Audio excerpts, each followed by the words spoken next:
Hey, what's going on, everybody? Hope y'all doing fine today, you and your loved ones. Today, I have with me on Talk Trucking with Thomas, Trey Brown. I'm going to invite him into the meeting right now so we can get started. Let's see here. Hey, what's going on, Trey? Can you see me? Now I can. Okay, cool, cool. What's going on, man? Man, not much. Get this camera in a decent spot. All right. Not much, not much. Okay. People's Okay. low down in St. Louis. I got you. How far are you from St. Louis now? I'm just outside of Columbia. I'm probably about 50 miles outside of Columbia. Okay. Okay. Okay. Good to see you Yeah. again, man. Man, good seeing you too. Hey, I was hanging. We and Shy actually went out last night. We ain't been out in a minute. Okay. Shoot, All right. probably since you was there. Well, Y'all had a good time? yeah, we had a decent time. All right. Cool. We had a Cool. couple drinks. All right, well, I appreciate you giving me a little bit of time on this thing. Let's go ahead and hop on there right quick. So, just introduce yourself and tell a little bit about yourself real quick. Uh, Trey Brown. 31 years old. I've been driving trucks ever since 2019, or right before COVID, when it got real crazy outside. And to be honest, I never, I never thought that I would be in the transportation industry. It's something that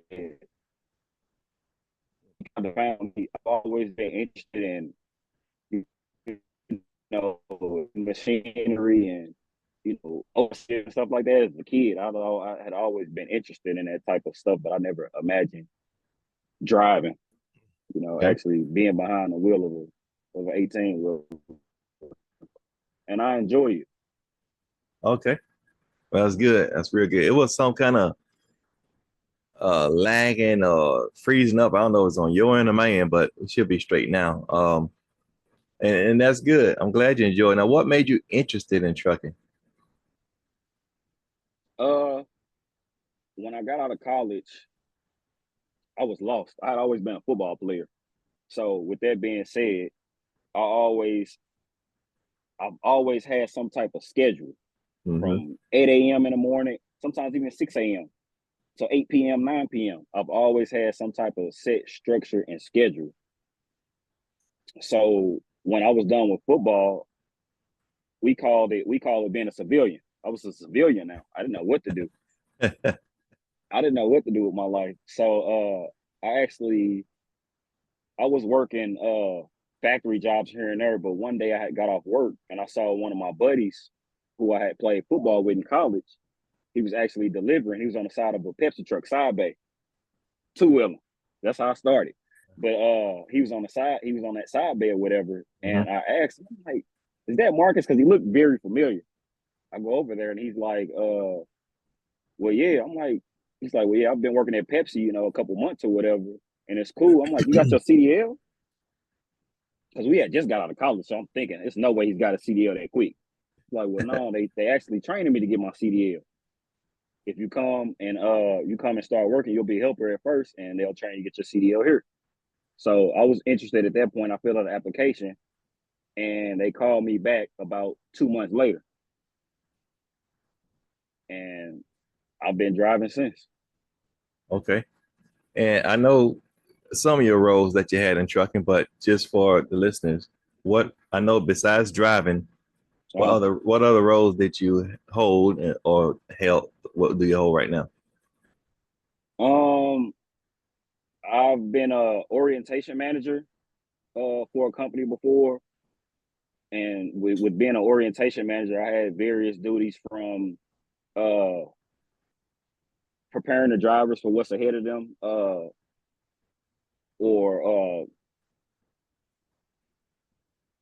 helping them be successful on the road, kind of adjusting them to what I come to do. Because most of the drivers that I saw were experienced drivers, so when they came into our company, they knew what was going on. So we kind of made sure that they can drive, Hmm. and and my role in that was to specifically train them on the essential functions of the job while they were on the road to be successful. Where if that was from helping them with logs and learning the logging system, or something simple as where the tandem should be, or always getting out and look. Just it was more so a safety, Mhm. a safety.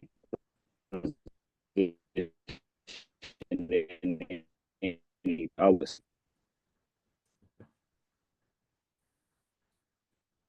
Froze up on me.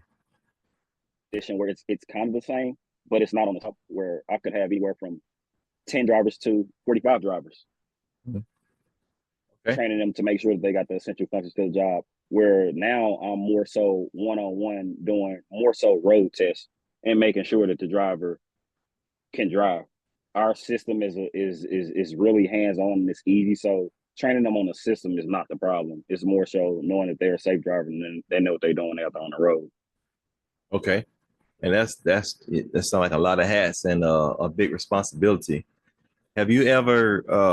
I know you work with experienced truck drivers. What about Mm-hmm. inexperienced? What about people coming out of trucking school? Have you ever had a chance to work with some of those? I have. And to be honest, I think I like the drivers that are coming fresh out of school Okay. more so than the drivers that are experienced. Mainly because those drivers that come out of school, most of them are like sponges. They more so want to take in what you want to tell them. Opposed to experienced drivers, some of them think they know everything. And I've been driving since what I say right before COVID 2019, and I still learn stuff to this day. Yeah, I always heard because I drove too. When you stop learning, it's time to hang the keys up. You agree with that? I agree. I totally agree. So why is it so much to learn in trucking? Why do even drivers been driving 30 years, 40 years, but still have to learn new things? Why is that? Um, I just I think it's situations. Uh-huh. Some things that you learn are situational. Maybe when you started driving, like for instance, when I started driving side bay trucks. I knew nothing about sliding tandems or anything like that. So say I had been driving side bay trucks for 10 years, and now I go to a company and they tell me I got to slide the tandems before I hit the dock. I had nothing. So it's more so experience based, I think. Yeah. And I agree with you. A lot of times it's also because things change all the time. That's one thing about trucking. Uh-huh. It's one constant in trucking is change. And That's then true. drivers got, I know you've seen plenty of changes even in the roads that you held, right? Definitely seen a lot of change.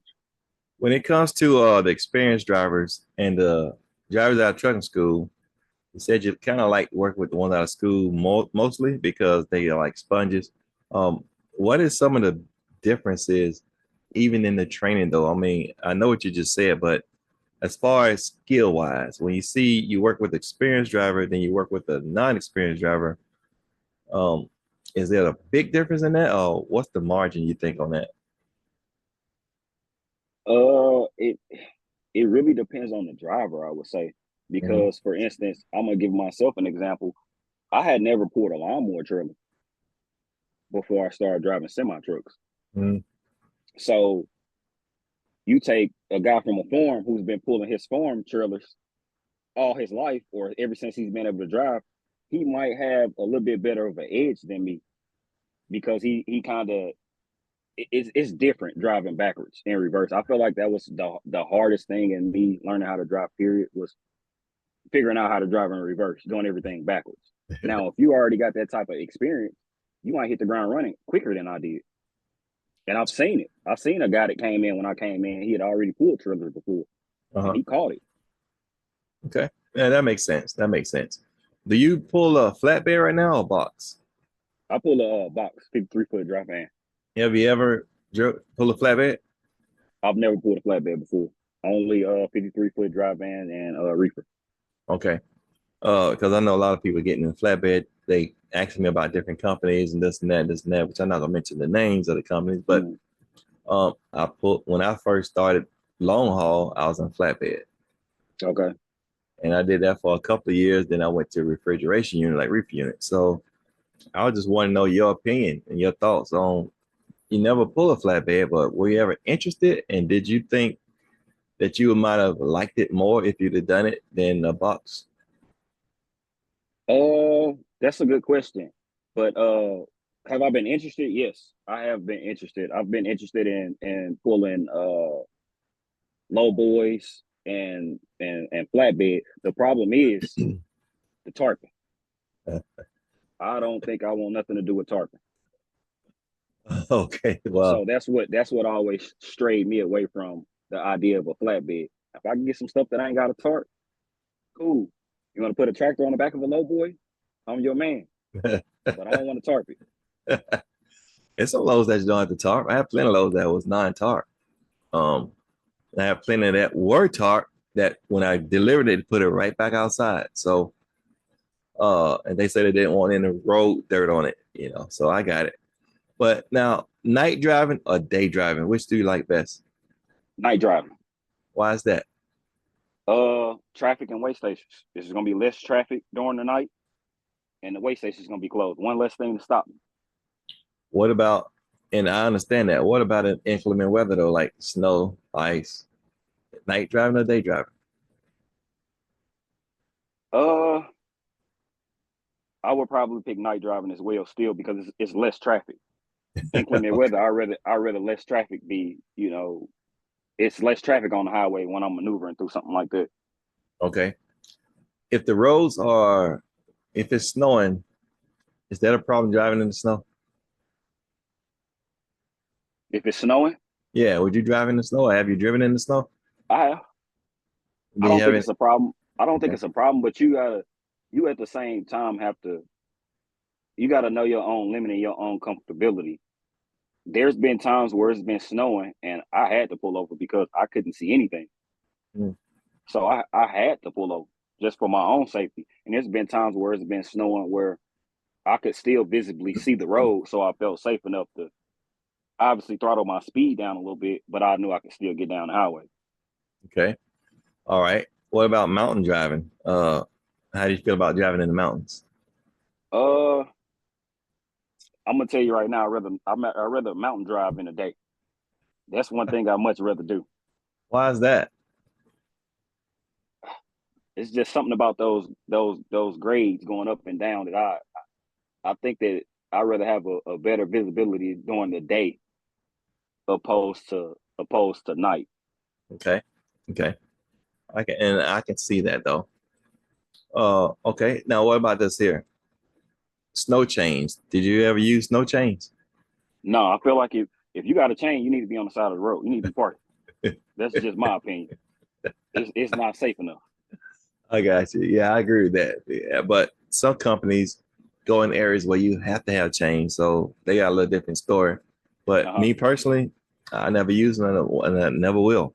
Yeah, yeah, So, I agree. If the company says I got a chain, I'll carry them, but I ain't gonna use them. in some states you have to have them on your truck if you go in there. Oregon Yeah, is one. So, all yeah. right. Now, have you ever been involved in a preventable accident or non-preventable accident? Uh-uh. Okay. You know of anybody that has that you can talk about? I do, What happened? I do. I actually know the same guy got in two preventable accidents, The same and day? no, it wasn't the same day. It wasn't the same day, but it was within months of each other. Hmm. But one preventable accident was extremely boneheaded. I guess he had got some work done on his trailer, and I don't I don't too much know the story, but what I do know is what he did. Uh, I guess the guy thought that the landing gear was down on the trailer because he was getting some work done on it, Okay.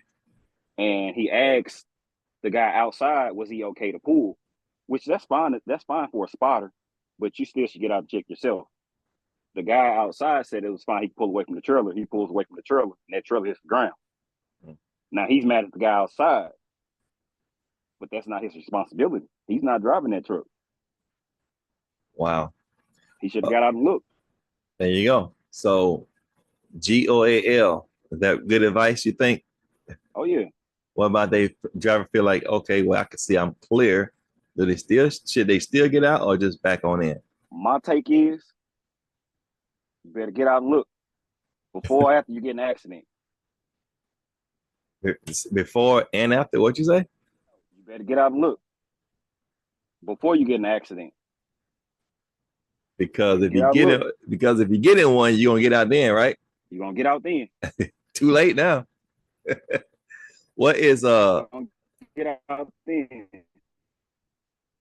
Yeah, kind of freezing up. So I don't know if you're saying so. Well, let me ask you this question. So drivers going down the highway versus drivers in parking areas like truck stops, the warehouse areas, just you know, parking spaces, parking lots, which is most likely to be in an accident, going down the road or in a parking area?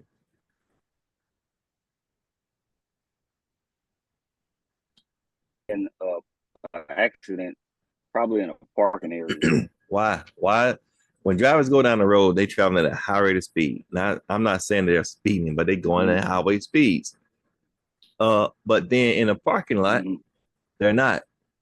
So, what type of accidents are we having? Why do you say there's most likely to have an accident in the parking lot versus going down the road with a bunch of other people on the road?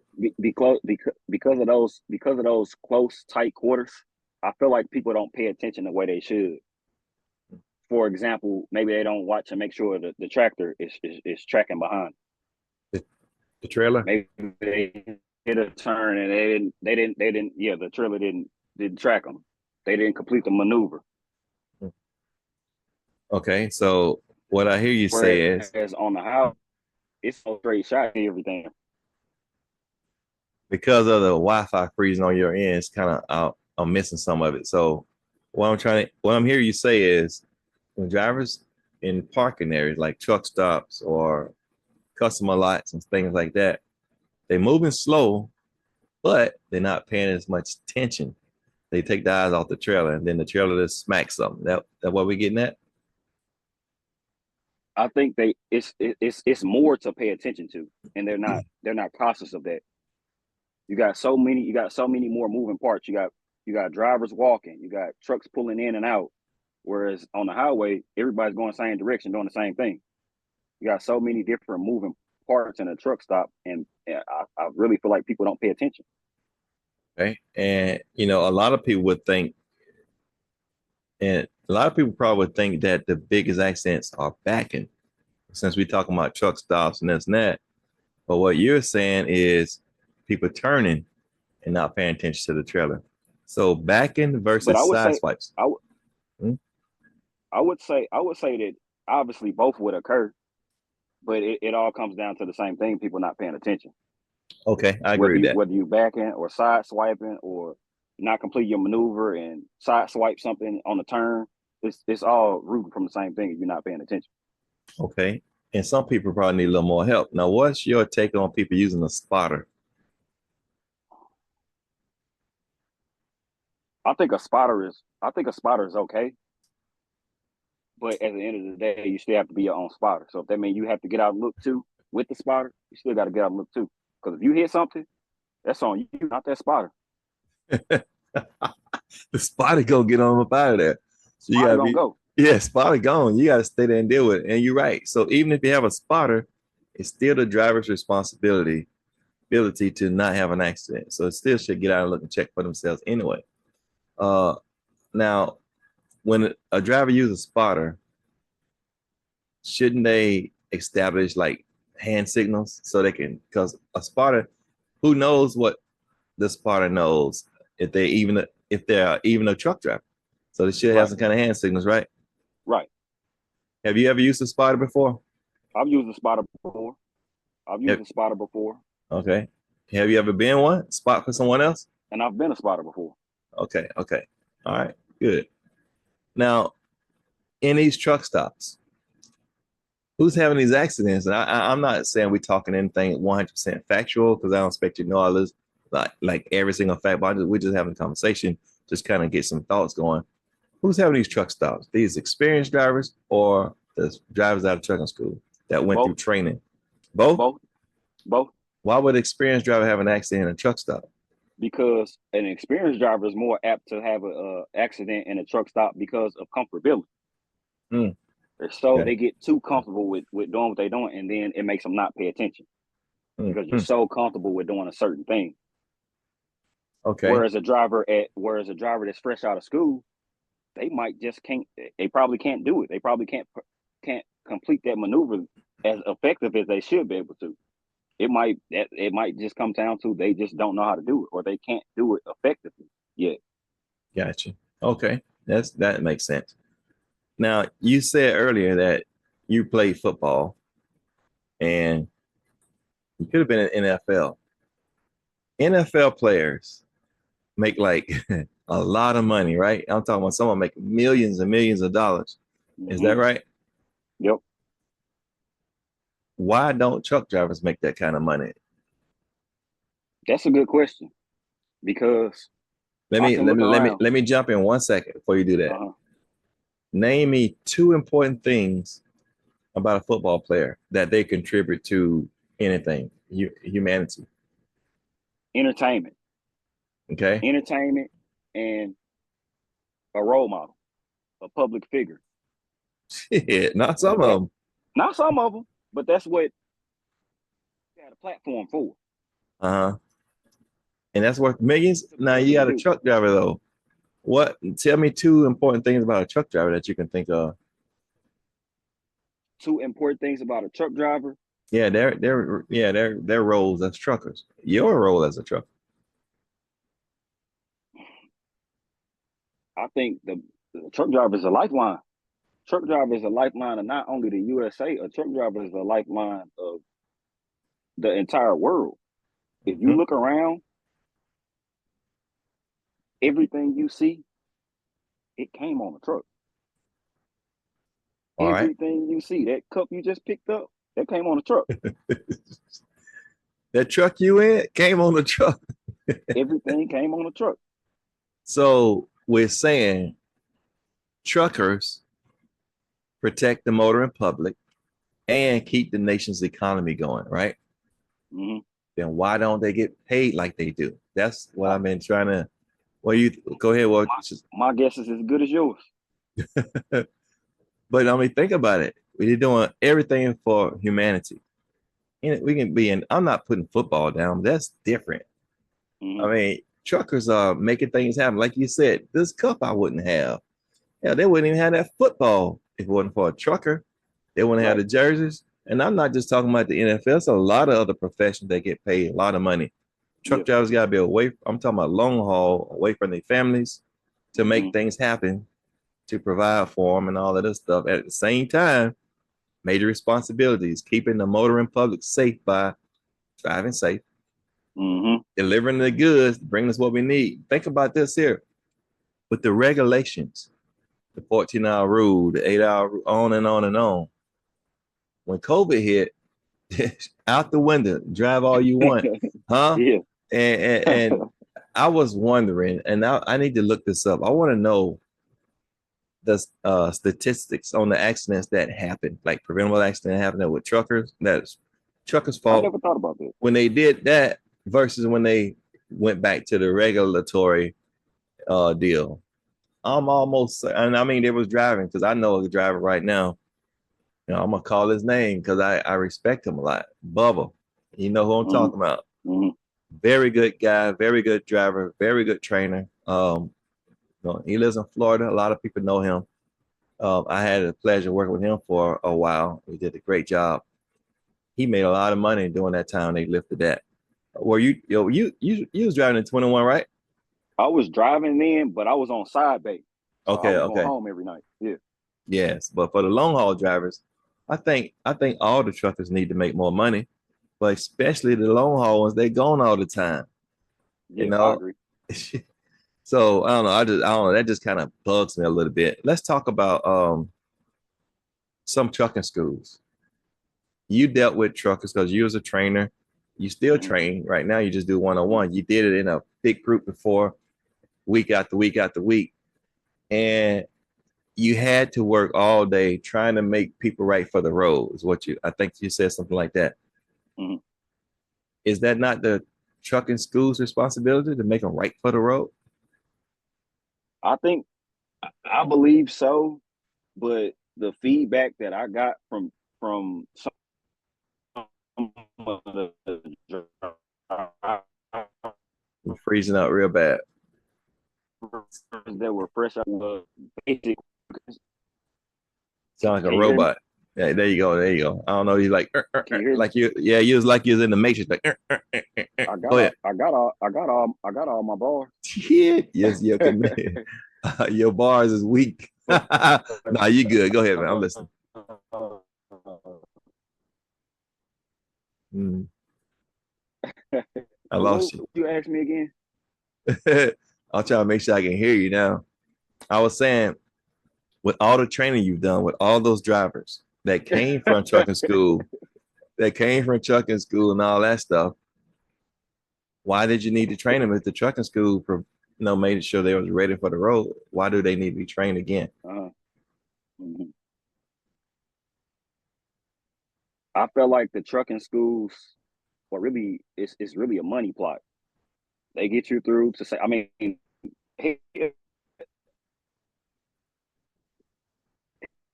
that's why it is like it. When I came in 2019, 2020, I learned in my Pepsi truck and I took my Pepsi truck and got my CDL. Now you have to go through school. It's a money plot.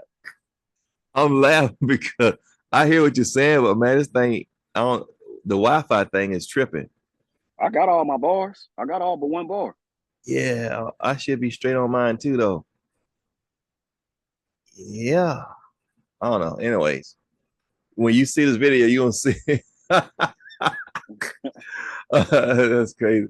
All right, we good. So, but that I mean, I've been thinking about this for a long time too, and I've been like, they pay money to go to trucking school, and the government gives trucking school money sometimes too.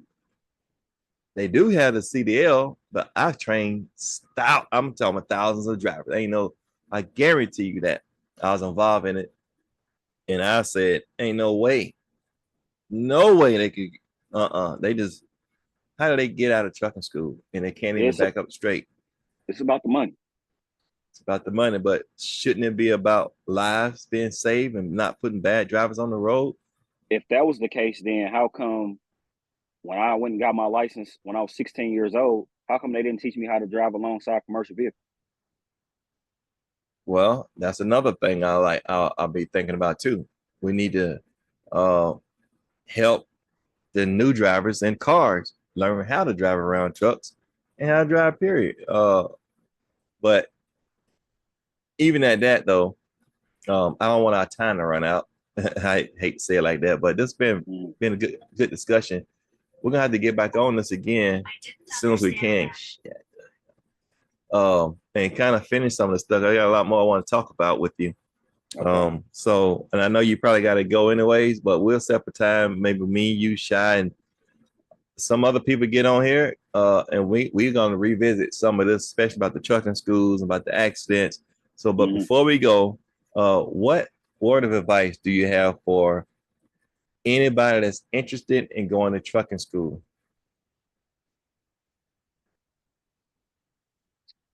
I say do it. I would do it, and I would take it seriously because transportation, this industry, is somewhere that's not going. It's not going anywhere. When everybody was shut down for COVID, we still had jobs. Mm-hmm. Essential. That's a good point. That's really good. Now, what about The advice for? trucking, Oh, go ahead. We talking at the same time. What about advice for drivers that's been driving for a while already? Any advice for experienced drivers? never stop learning. Never think you know too much. Kind of going back to what we was talking about earlier. Uh-huh. Don't get It's never. complacent. Don't get complacent.